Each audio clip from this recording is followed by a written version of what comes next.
These are the names of the sons who came to Egypt's land, under Joseph's shadow, guided by the Father's hand. But a new king rose in power, who did not know the past. He set the heavy burdens and the shadows that they cast. The midwives feared the Lord, and they let the children live, for the God of Israel had a greater life to give. A daughter of the Levites hid her baby in the reeds, while Pharaoh's daughter found him for the master's holy deeds. He grew within the palace, but he felt his brother's pain. He struck the cruel Egyptian, and he fled the desert plain. He sat beside the Midian well and watered Jethro's flock, until he saw the burning bush upon the holy rock. I am who I am, the voice within the fire cried. Go tell the king of Egypt that the tide has turned aside.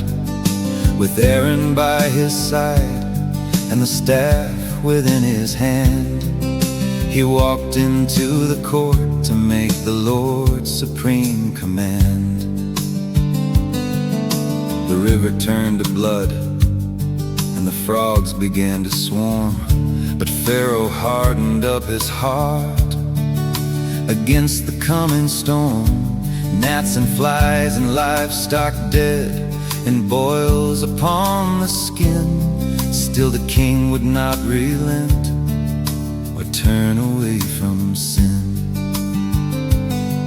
The hail and then the locusts, and the darkness thick as night. But Goshen stayed in safety and was bathed in holy light. Paint the blood upon the door, the final word was spread, so the angel would pass over and the firstborn not be dead. The cry went up at midnight through the Egyptian streets, as Israel marched away with the sandals on their feet.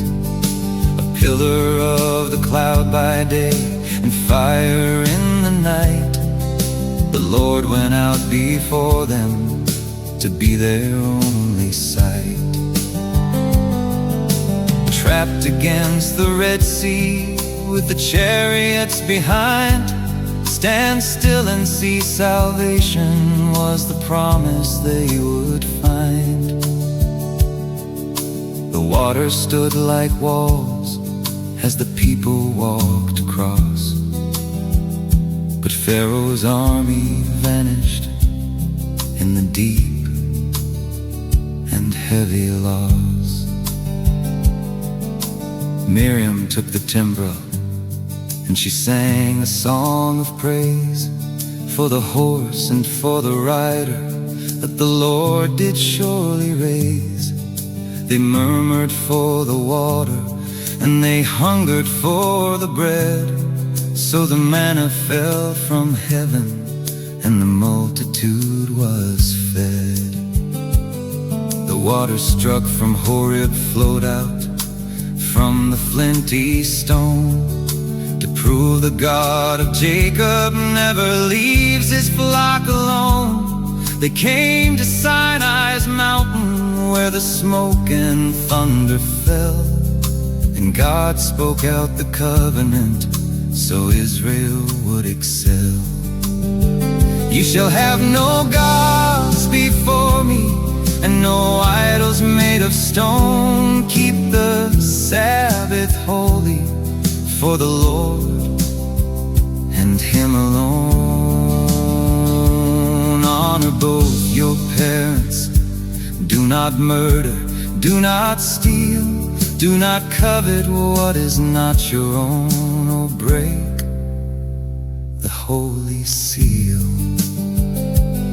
But while the mountain burned, the people made a golden calf, and turned away from mercy to the judgment and the chaff. Moses broke the tablets, and he pleaded for their soul. Forgive them, Lord, he whispered, and make the people whole. They built the tabernacle with the gold and purple thread, according to the pattern that the great Creator said. Then the glory of the Lord filled the tent and stayed within, to dwell among His people